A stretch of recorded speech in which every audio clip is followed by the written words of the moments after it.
Howdy folks, how we doing? Now, until a few days ago, the old ground was drying up really nicely. Folks were spraying, cultivating, drilling. You know, my mate Matt, he was drilling and got dust like. But,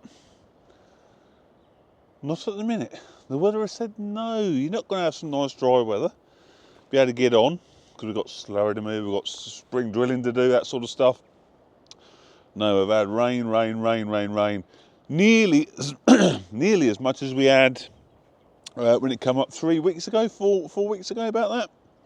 Now, the measuring stick is the old Belarus crawler. Here she is. You haven't seen her for a while, but yeah, last time it got up to the top ring of bolts, the top where the ring of bolts is there, the top bolts on the drive sprocket there. That's where it got to. So it's what's that, about 10 inches? So it got about another 10 inches higher. Yeah, you couldn't even see the springs. Spring tensioners were underwater on it, look. So it was a bit higher then, but I mean, yeah, Jesus, like it's just a pain, isn't it? Like, you know, finally sort of drying out a bit, and then we get all this blooming rain again. And this shows you better, because this bit here, actually, we'll just spin you around on the thing, be easier. This bit here, you see. So see where we are there. Now, last time, like I say, 3 weeks ago, whenever it was, it actually got into the calves here. So yeah, it's got to get up just that little bit more of a ledge there, and just started to get into where them noses are, but didn't get too far in, because the yard does go, you know, slowly up like that, lot. So yeah, it was in there, and it was in the back of the garage there as well. But again, not too bad, but just something you could do without, isn't it? Doesn't help though. Our particular spot here, obviously it's all floodplain, but just here where the trees are, that's the River Ivel. So that goes right along the back of the farm, and then just the other side of that little Meccano bridge there is where the Ouse comes, the River Ouse. Now, the Ouse is obviously a much bigger river, but they join just like, say, about 50 yards other side of that little Meccano bridge there. So we get two lots of, water. But, you know, this is where the floodplain comes in. And, you know, developers and all that sort of stuff, they do like to build on floodplain, which is fine. You know, you can build on floodplain. But what you have to do is, obviously, you've got to build the land up, blah, blah, blah, blah, build it all up, no problems, put loads of ballast down, build it all up, jobs are good, and houses are out of water.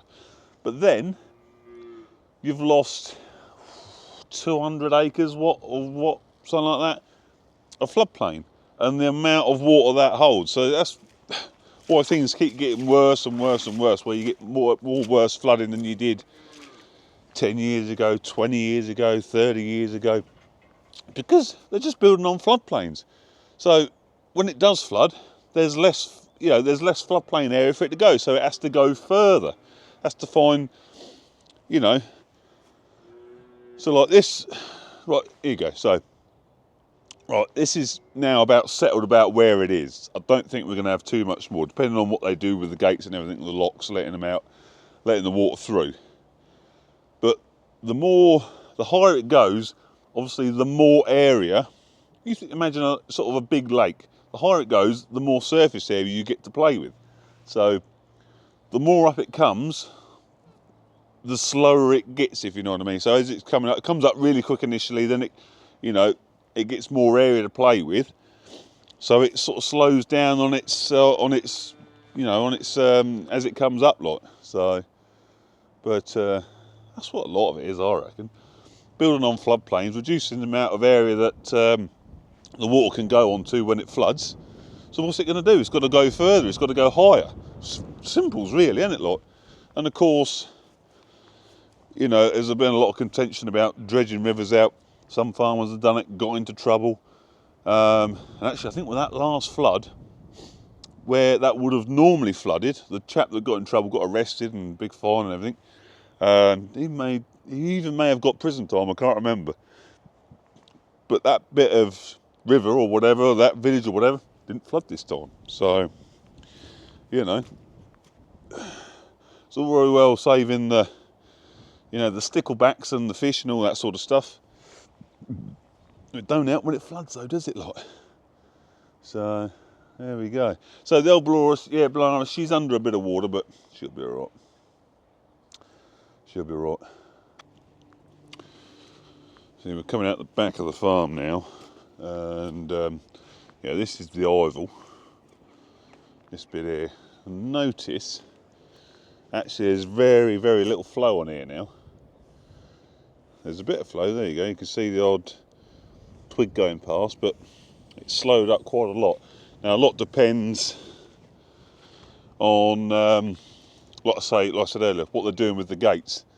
But they're probably holding it up a bit a bit further downstream and that sort of thing. And then you'll sort of like tomorrow you'll come out here and there'll be a lot gone. You'll see the rivers really, you know, really cracking on. So they've opened up a gate or whatever, like. But yeah, this is quite a good barometer. The old water tank there. So last time, like I say, 3 or 4 weeks ago, whenever it was, that disappeared. And bear in mind that is 4 foot. Probably comes up to you know, probably comes up to sort of about there, I should think. So yeah, it's probably good 3 foot, 3.5 foot high. So yeah, there is a lot of a lot of water out there, but it was a bit higher last time. And actually, was it 2020 Boxing Day flood we had? I think it was 2020. That was even higher.